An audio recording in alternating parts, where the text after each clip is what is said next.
Hey, everybody, Jim Cummings here. And if Tigger were here, he'd say, thanks, everybody, for bouncing on in here and enjoying the show.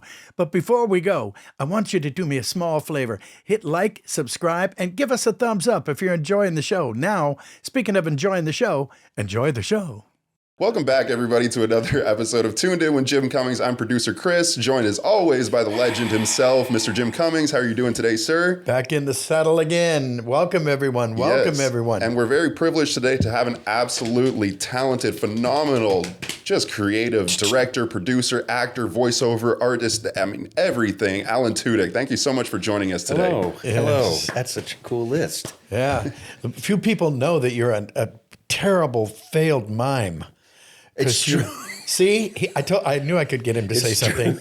See, he's still bad at it. You still can't do it.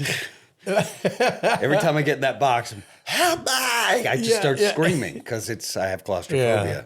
Well, I couldn't resist because, we have, but, I used to, down in the French Quarter, I'm kind of almost from New Orleans. And I used to think, the street performers, they're all over, and a lot of mimes. Really? Who doesn't love mimes?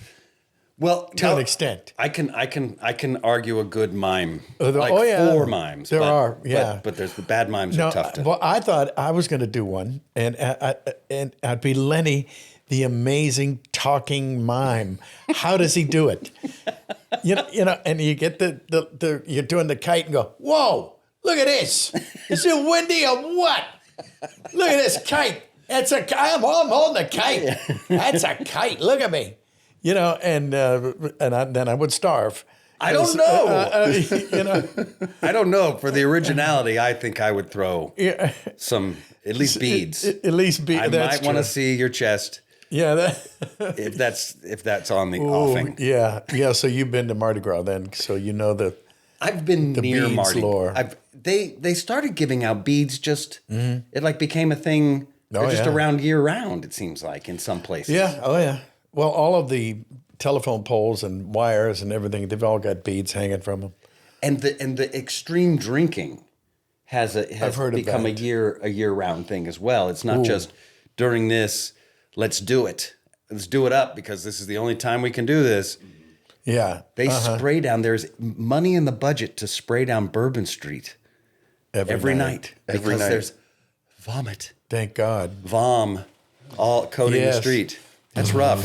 Yes. It's a great town. Great town. But stay away from that Bourbon Street. It's got more than just bourbon on it. Yeah. Just walk down once and say you did it, then leave. Yeah. Oh, look, breasts. Okay, got it. Got it. And scene. Yeah, and now we're we're done. Good food someplace. But there is good food. There is nothing but good food. I always say, if you go to New Orleans and get a decent meal, you should be pissed because it should have been amazing.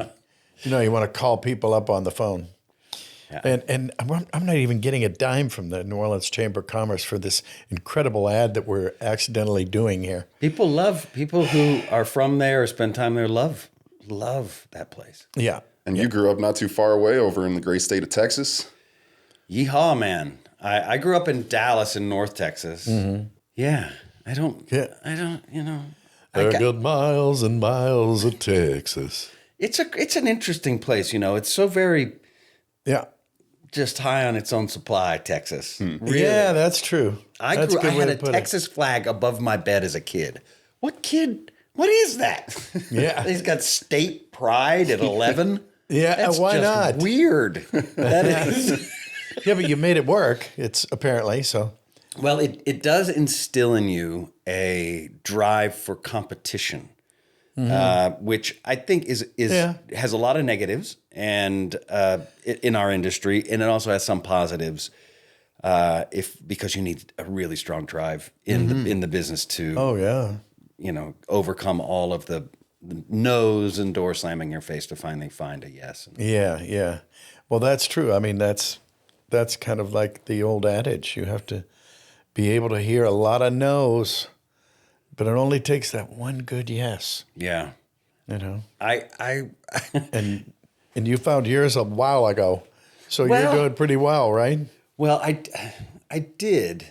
I found my first yes in 1996.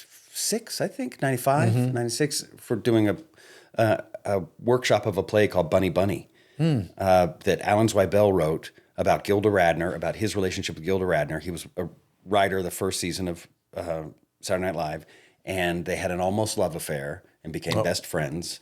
And it was a woman named Paula Kael played Gilda Radner, and Bruno Kirby played Alan Tudyk.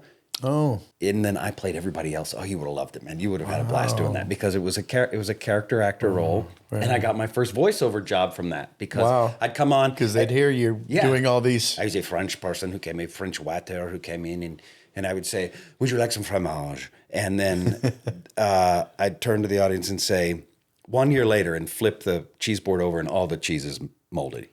Oh, And then I'd run off stage, and I'd turn into Gilda's friend, Big Bone Judy, who was so upset because she had her husband just left her, and she doesn't know what to do. And that's great. then That's I'd great. run off, and I was somebody else. I could see her.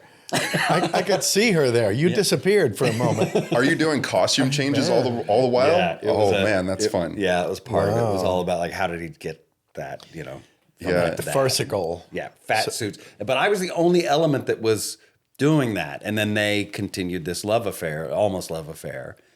And I got a role on Ice Age. Rolls, three little bitty rolls on Ice Age. Oh, wow. And it came from that? And it came from that. But then I didn't work for a long time because I smoked the cigarettes. And I couldn't get any voiceover work. And it was like the day I quit smoking cigarettes, I started getting voiceover work. Really? No kidding. Yeah. I tried for 19 years to get it to work for me. Kind of raggedy, gave you the voice of like hoarse or something? Or Once I got rid of them, my voice came out. Oh. It's like I had my range would just shrink. And I couldn't do anything. Yeah. Interesting. Yeah, that's the one vice I never bothered with. Good man. And I'm glad. I'm glad for it. Yeah. Yeah. And I credit my dad, God rest his soul. It's not that I was healthy or smart or anything remotely like that. I just thought it stunk. And it does. And it does. I mean, because my dad, he's smoking, what was it, Lucky Strikes, or I think it was Lucky Strikes. No, Camels. And he would put out the cigarette, but he wouldn't put it out all the way. And it would sit there and just and just smoke away. And it had that little column of air, column of smoke that I could still see it. And it looked a little blue when the sunlight went through it. And then while he was putting this one out, he was getting another one from his shirt. Wow. And I was thinking, Dad, just maybe some oxygen. I don't know. But it just thought it stunk because it stunk. I'll still smell it. Some people, when I smell it, and I can smell it, so I'm somebody who is able to go, "You're smoking." I can just look in a crowd and go, you're the one who smokes. It's in your clothes. That's right. But I'll still, if somebody lights a cigarette, it still smells good to me. But I had to smoke in a thing recently. And you get the fake cigarettes that are made with herbs. That don't have tobacco. Oh, so yes. They're not addictive. But, oh my God. You couldn't wash it off your hands. You couldn't get it out of your hair. It just And it's a weird taste too, isn't it? It's like a weird taste. It's like the fake cigarette? Yeah. It's like burning a leaf. Like, yes. I tried one. I used to work in props, and I was like, I have to smoke one of these because I was a smoker too. And I was like, I just need to see like what this tastes like. And it was like the weirdest, driest. Like it gave me like the driest throat. And like I'd just request to smoke a cigarette if I was filming. You can't do that, huh? Yeah, I have, and there's a trick. There's a problem with that because when you smoke a cigarette, you have to always know. You have to always keep it sort of at the same length because of continuity, and they're cutting and doing different shots and different angles. That you end up smoking so many cigarettes, and you get a huge dose of nicotine that it can double your addiction. That's what happened to me anyway. Yeah, it smells like an orphanage fire. The fake cigarettes smell like an orphanage fire, and no one likes that. Yeah, no, nobody likes fire in an orphanage. Not Cruella de Vil didn't even like that. Yeah. Oh man. I heard you say on Leonard Maltin's podcast that play Bunny Bunny was kind of like reflective of your entire career. You've gotten to play so many different characters, and I personally wouldn't call you a character actor, because when I think of a character actor, I think of like over the top, almost like goofiness. That's but me. like but your characters are so rooted. Like they're like different people. Like I don't know, researching your career and seeing everything that you've done, I feel like you've had just such an actor's career, you know, gotten to experience so many different roles and so many different paths and methods of acting. Yeah. It's really inspirational to me, and it's really cool to see that, because it takes a lot of courage to do that as well. I guess, yeah. Yeah. It's, you know, now I want to do like, I want to learn how to act. What? What I mean by that. Okay. I'm going to do a movie in July. It's a small movie that was a play, and it's going to be made into a film called Ideation. And Can we say the name? Is it? yeah, I guess I can. Ideation. Those Ideation. independent movies need all the love they can Sure, get. I would think, I mean, we right? haven't shot it yet, and it's, you know, it'll Coming be to a theater near you, not right away. That's all. about a year from now. Yeah. Yeah. But he works in corporate world. He's a consultant, one of those awful people. But he's just he's a dad, and he's just like this guy. I cannot wait to play that role, because I can play almost crazy. Like I feel like I'm the guy where they go, who's gonna play this? This is a weird. You know what? Hey, get Alan Tudyk in here. See if he has a take on this weird robot who has this thing or whatever. This is just a guy that I feel like a lot of guys can play, and that's going to be more of a challenge for me than a robot pirate, which I really want to play. Yeah, I don't. Well, you played a robot and a pirate. Yeah, so now I got to mash that up. There you go. Yeah. Well, you know, one of my favorites was your in King Candy. Oh, thanks. Yeah. I mean, That was my favorite. that was like a license to steal. That was my introduction to Disney. Yeah. Oh, yeah. Well, that was a damn fine one. Yeah. You won an Annie for that role, did you not? And then, I got an Annie. That was so cool. Yeah. That's great. Yeah. Those are cool as hell. I wouldn't know personally, but I hear. I'm sorry. Go on. Yeah, you don't Well, do no. movies, do you? You don't do movies. You do Disney movies. You Oh, don't I do did Disney. a lot of Disney movies. Yeah. Yeah. Oh, okay. That's the same. Oh, yeah. Oh, you haven't gotten an Annie? No, I haven't gotten any. I've been up for 5 Emmys. There was a talk of putting me up for an Oscar for Vanity Fair. Said it for Christopher Robin. Yes. And Emmys, 5 Emmys, 5 Annies. I'm 0 for everything. I'm 0 for 10. Wow. So I'm valiantly hanging in there. You're like the Leo DiCaprio. It's because you're so good. They're like, Yeah, there you you're go. just so. I mean, I'm sure that's it. Yeah. I think that is it. But you know, hey, the check clears. Yeah. I mean, Well, I've won one Annie, and then they haven't been. I met somebody who works at the Annies, and they're like, "Would you ever want to come and give an award away?" I was like, "Yes, Oh, yeah. absolutely." Like, Yeah. great. That was like 2 years ago, I think. well, I did it like 5 times. And each time I wasn't presenting like my own award. I was presenting other people's awards. And I showed up 5 times thinking, well, you know, they asked me to present. Yes. I bet I win. I'm just sure that I'm going to win. Oh, I didn't really? No? Oh, okay. Yeah, Next year. How about this year? You want to come? Sure. I'm going to win. Well, 5 times in a row. And I said, then they called me the next year. I go, you know, I'm busy. When is it? And so goodbye. They're bad like that. I watched someone Take that. announce their own an award that they were in. Spike Jonze. We were like, what is he doing here? This is amazing. Jonze? I think Spike Jonze, he directed that puppet. Remember there was like a puppet movie. It was weird. Their faces came off. It was like it was an odd movie. He always does odd movies. Very cool. Not ringing any bells for me. I'm sure I'm getting it wrong, and people were watching and listening, going, "Alan, you're missing it." Yeah. That didn't happen. But it was someone who works with Spike Jonze, if not Spike Jonze, and he announced the awards. And Spike Lee? No. I get those two mixed so much. Anyway, he had to announce and me, and then he didn't win. And it was like, wow. They had him up there doing like, he had to announce 3 awards, and then the last one was the one that he was up for, and he didn't win. Ooh. Yeah, that's rough. Oh, there was the one Academy Award where somebody was being really glib and said, "Come up and get it, Marty." And the wrong, I can't remember the name, but there were 2 guys that were up for the Academy Award. This is like 15, 20 years ago. And the wrong Marty got up. Oh. Oh, no, sorry. It's not you. It's the other guy. Oh, no. Sit down. And Marty sit Feldman had to go sit down. back Yeah, down. had to go sit back. Yeah, Sorry, whoever Marty. it was. Yeah, but that was painful. Everybody wants a trophy. I thought about making a trophy case. I have one. I have this one, Annie. That's good. I have one very cool theater award that was called the Clarence Derwent Award.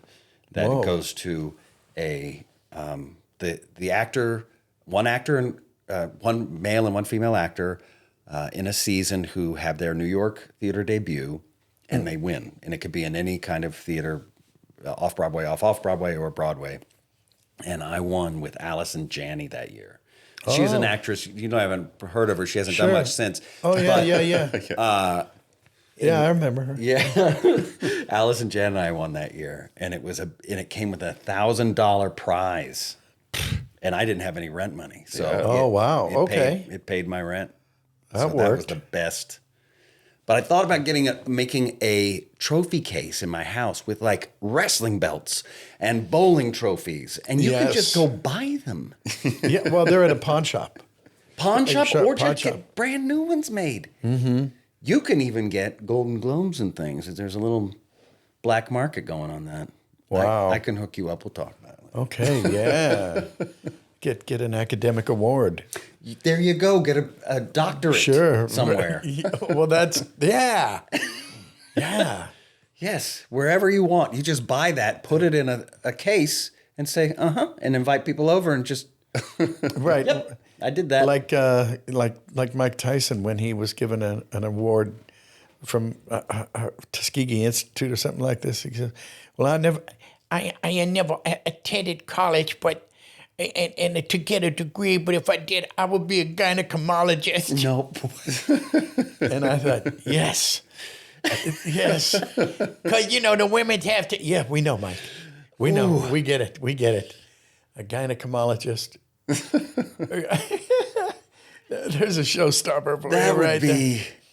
That would be amazing. Yeah. I wouldn't want that. No. And you're sitting there smeared by him. He couldn't. No. That'd be a rough one. Yeah. That would be a rough one. And I heard they're painful already. But enough about that. Yes. I couldn't believe when I was looking up your credits, and it's one of my favorite movies ever, that you played Sonny in iRobot. First of all, what a performance. Great job. Great job. Thank you. I awesome movie. I have one really specific thing to ask you, just for me personally, about that movie. I heard, I don't know, I was at a convention with my dad like 10 years ago, literally 10 years ago, 2015, over in London. And there was some guy who worked on that show. I can't remember if he was a producer or something, one of the higher up guys. And he's telling us about that. Long story short, he said that for movies like that, because, it's set in 2035, way in the future, right? That they have like a division of people who like research like what specifically could be the most accurate aspects of our future reality to try and emulate that. And as we approach 2035, I mean, look at like the technology that we have. It's not that far-fetched from iRobot anymore, is it? No. Oh, God, yeah. They do. Yeah. Flying cars and everything. So my question to you is, do you know of like a division like that worked on that movie or no? Or is that just... they have to do, they do that. But they can even, because they're big movie budget people, and it was, especially back then, the movie industry was a lot stronger. I remember Audi designed the car for us. And then that was something that we had to keep under wraps, and only a few people could look at it. And then it was a closed set when they had the Audi car that they were using, because it had those wheels that are adjusted. Yeah, they're globes, so they can go sideways, forward, backwards, and all that. And there are cars now that have those. They're still they're still on the fringes, but they do make them. Yeah. So they're always They have the Hummer now. The new Hummer can do like the crab walk. It can't go any direction, but it can go like pretty much sideways. right. You know, not 90 degrees, but maybe like 70 or 60 or something like that. Wow. I've seen those. Yeah. And it's cool too because motion capture was like really in its infancy back then. yeah. So you were like one of the first actors that really got to experience that then, and then years later, you know, working on Rogue One. Yeah. The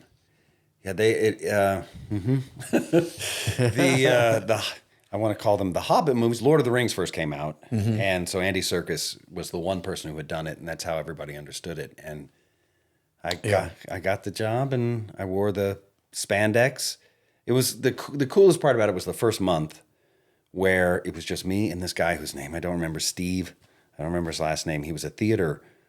He worked in theater somehow, and they said, we're getting you a choreographer to work with to figure out how you're going to move. And I was like, no, I don't need a choreographer. I need a Choreographer. I need a movement specialist. I need somebody.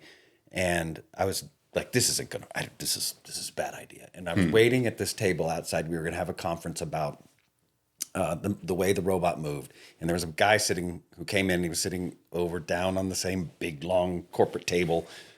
And he and I are looking at each other. And I said, are you the guy that I'm meeting? And he's like, yeah, you're Alan. I'm okay. Yeah, great. So we introduced ourselves to one another, and I said, I got some books.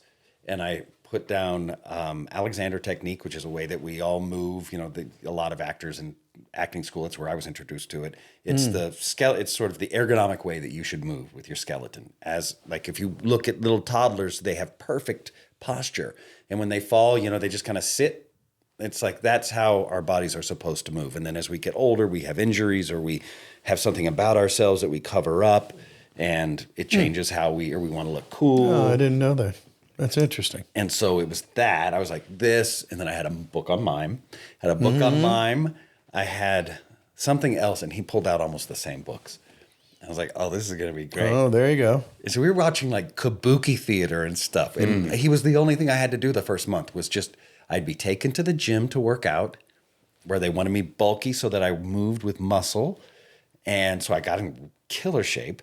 And then I would go to the studio and he and I would just like do theater work. It was so great. Yeah. Oh, wow. And then we made the movie.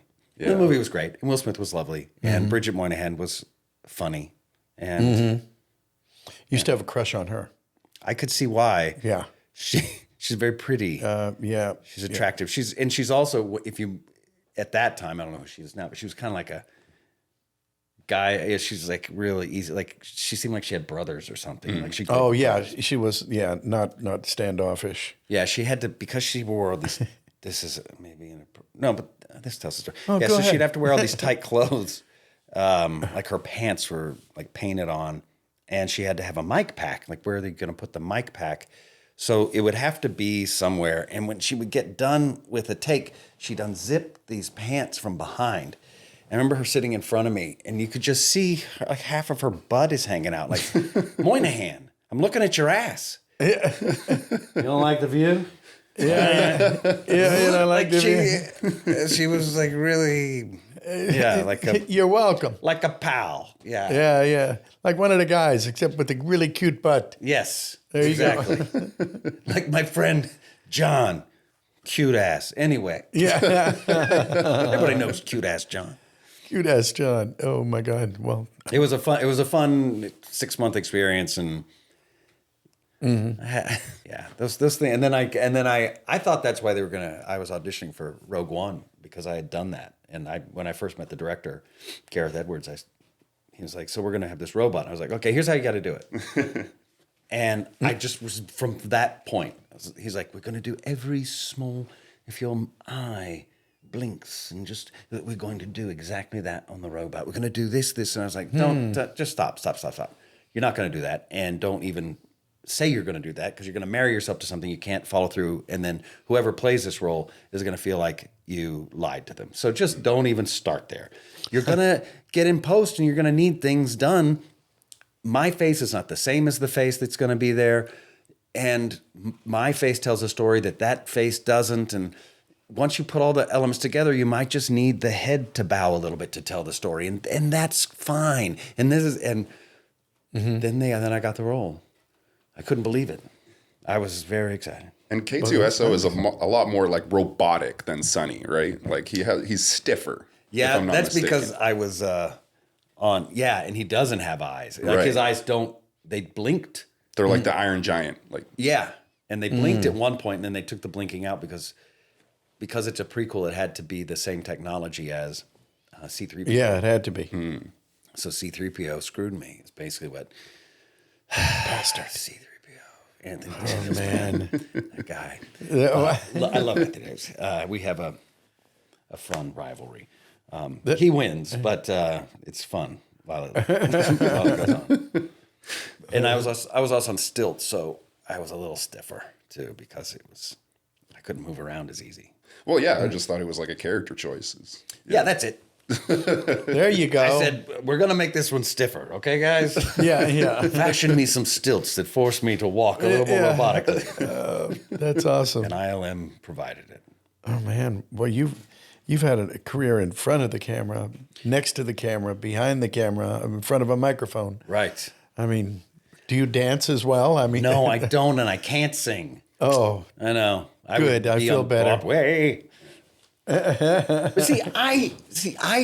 I've come into voiceover late. Like it was King Candy really is when when things changed. not a bad kickoff. Right, because it had the nostalgia because it was Sure. Ed Wynn, and he has that Yeah. great history with Disney, and then I did a small role in Frozen because the same Jennifer Lee was doing Frozen at the same time, in the way that they all work on the same projects.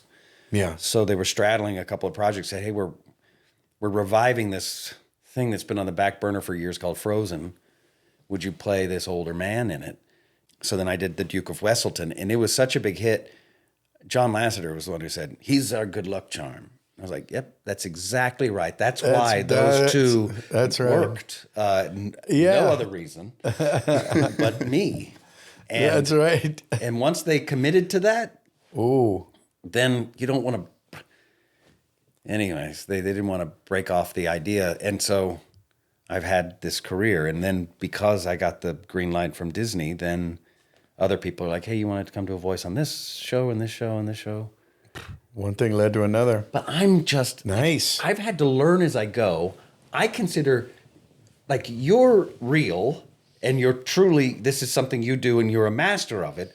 I feel like I've just started to get going. going. Like I'm just like, oh, I think I know what I'm doing. I think I know where I make my mistakes, where I can get caught in making a voice, and that's the thing. I forget to act for a second, and then like you're on your fourth round of 3 takes, and you're like, wait, what am I not doing? This is oh, I'm not acting. Let me put myself in the place. This character wants this. I'm asking, okay, we're in this play, and then let my imagination. It's just a quick, adjustment, and then they're like, that's it, and then you surprisingly move on right after that. Nice. But it's that You don't want to get acting, not making funny voices. Yeah, that's right. It's There's acting and reacting and the whole bit. Yes. People forget, that acting is half reacting. Yes. So.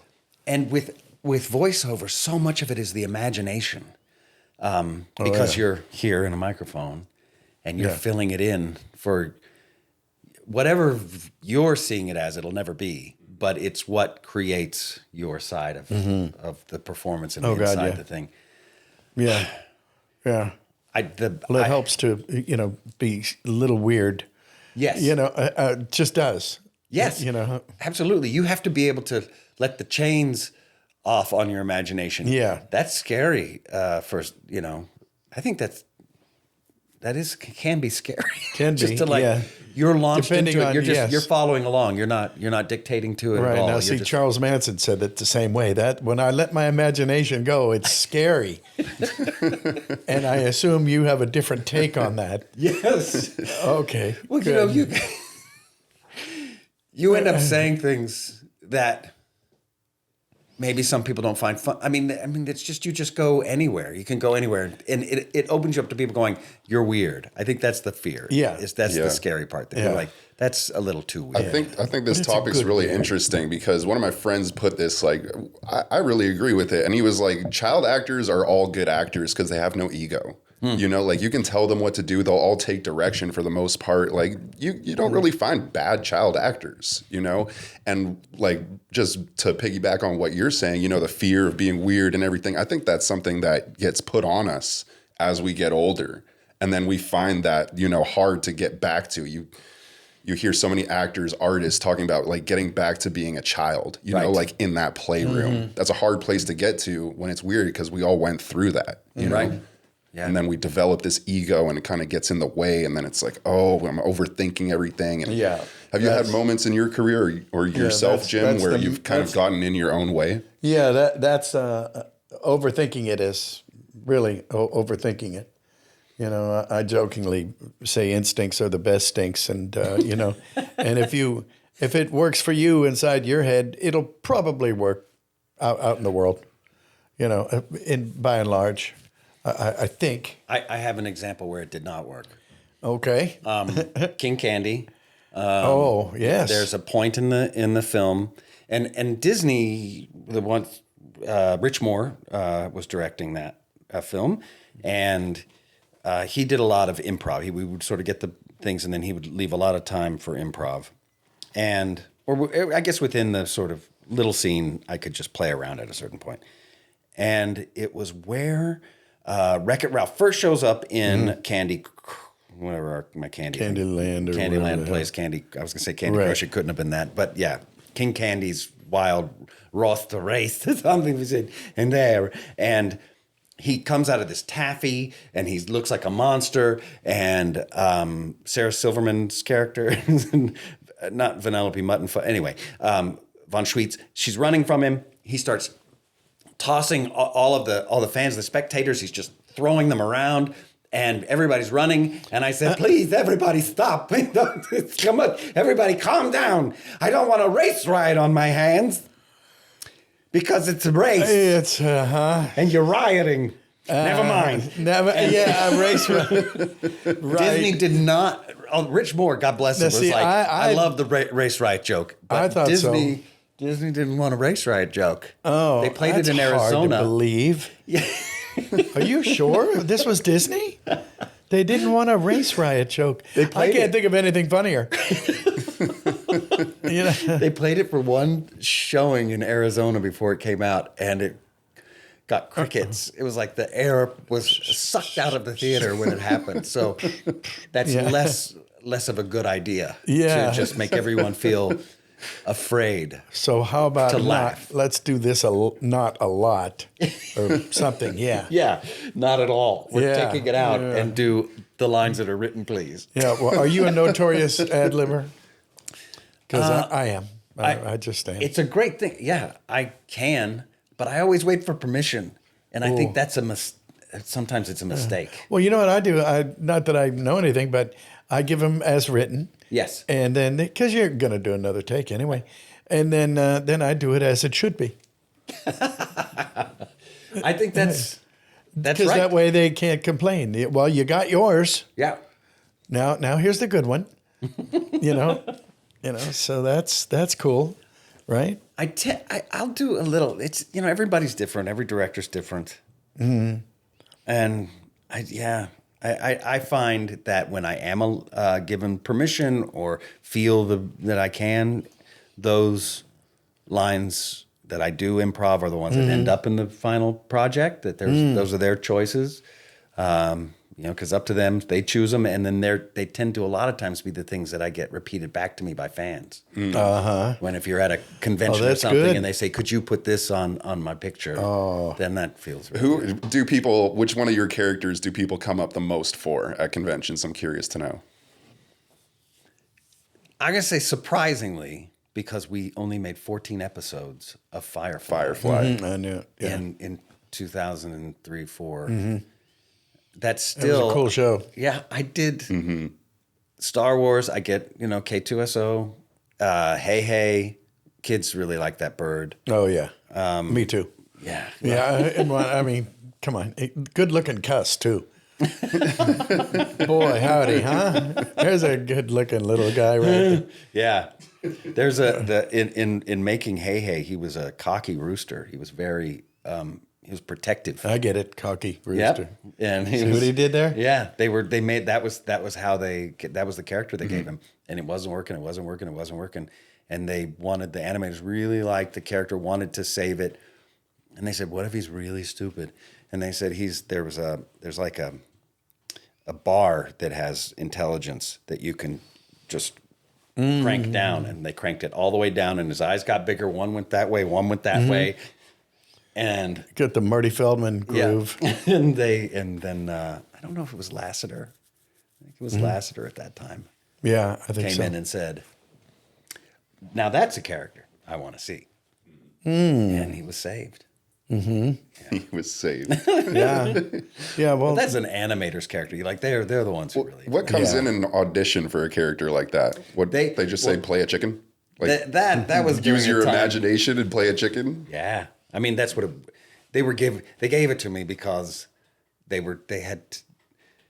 hemmed themselves in now where they're like, we're gonna give Alan a role, but I can't play any of the Islander people, so they're like, who are we gonna give him? What about the chicken? yeah, The chicken can be from Texas, kind of. that's true. You know? Sure, why not? And so that's how I got him. Well, he's memorable. Yes, Very, very he's much a so. good. He's a Very good. memorable. Very much so. He should have had his own song. I still believe he should. And then we did a 2 again, not a song. They don't. Fresh out of songs. Yeah, that. I mean, he doesn't could make just start out the song, a big swell of music, yeah, and then somebody grabs him by the throat and he goes, "Rah!" And that's it. And then that's it. Yeah. 2, 3, 4. Then you're in. Yeah. 2, 3, 4. That would have they just But lost opportunity. I guess we'll have to make a 3. Wake up. That's right. Yes. See. They're making a live action. I am not doing. Oh, the I voice love for it. that. And it's, of course, it's CGI. I think they Right. do have somebody Because they actually, I mean, do they have people? I guess for Moana they could. They might as well use an actual human. I don't know. They can't. They don't need to. I hope it's not. I think it is going to be an animated bird, but it is a female who's doing it. I do all of Disney animation. This is a Disney live action. I don't cross that line, except I did once. But to play a bird, I don't in either, but Aladdin. not by choice. They do. They like to compartmentalize. Yeah. Oh, yeah. Yeah. But it's a good compartment. I'm enjoying it. Yeah. I mean, it's a neat thing. No complaints over here. Yeah. Yeah. Yeah, and you're still doing your live action thing with Resident Alien, new season coming out. Yeah, it's coming Yeah. out soon. This is in June. Yeah, season 4. We've done 4 seasons in 6.5, 7 years because it happened like during COVID. there was the Yeah. COVID It happened thing, with the strike, and so it's Everything got messed up. kicked down the road, I should say. Yeah, between COVID and the strike, And then the cratering also of broadcast television has been also our companion. Yeah. But Netflix started showing it, and people Peacock really as like well. it. Yeah. So It seems like a fun Peacock. show. It seems like a good time. it is, I think, a show that I will be looking back on like, I cannot believe we got away. I could, because he's an alien, he can do anything, kind of. Mm-hmm. We were doing this thing where, I don't think, we were doing a thing this season where, how can I say this? So there was another character. There's another character, and she's exhibiting signs of possible, she's been taken over by an alien. And I hate that. yeah, because it does happen. Again. Yeah, right? Always when you least expect it. Yeah. And I say, wait a second, are you an alien? Hold on. In the script, I said, are you an alien? No, I can tell you're not. And there's some quick thing where I decided she wasn't. And I said, this seems very fast. What if can I just check her? can I just check you real quick? And so I was like, are you an alien? Hold on. And I stuck my finger up her nose and I looked in her eye. Oh. And then I started making some sounds. No. Oh, that's residual. That's residual. Pulled on her ears. Oh, you're fine. Oh, God. Like I could do anything. Yeah. That's there's a lot of freedom there. Yeah, that's for sure. It kind of crosses and into... she was probably tickled pink too. She... Oh, yeah, thanks. More nostril, please. Yeah, more not. As an actor, there's definitely a lot to play with there as a scene partner. Your scene partner comes and sticks his finger up your nose. What? And give up showbiz? Yeah. So it is a lot of But that's why you get the big bucks. Yeah, those big. You take those leaps of faith. Yes. And that would be one. They get. I was like the 100. The creator says he tells this story. The creator. That sounds so weird. The creator of the show. In the beginning, there was Christopher Sheridan, and he wrote this show, Resident Alien, and they had auditioned 144 people to play the role. Whoa. And I was 145, and they're like, and then Alan walked in, and we said, that's it. We don't know what we're looking for until Alan walked in, and we said, that's it. What he's doing is what it is. And as an actor, my thought was, why the hell was I 145? What the hell, man? I feel like this is pretty much obvious. I should have been in the first 50. How come I wasn't? Yeah. We could have done this right out of the gate. It could have been done already, man. This could have, and I think the casting director, I had upset her years before with one of my bold choices you were praising earlier. She'd asked me not to do a bold choice. Oh. And I thought, but it's not funny unless it's bold. Yeah. And so I did a very bold choice, and which required me to jump stealthily backwards into a wall. Oh, sure. Very stealthy. There are two people in the room. So there's the casting director, the director. She was mortified. The director was like, what is he doing? But the person running the camera and the reader both went, and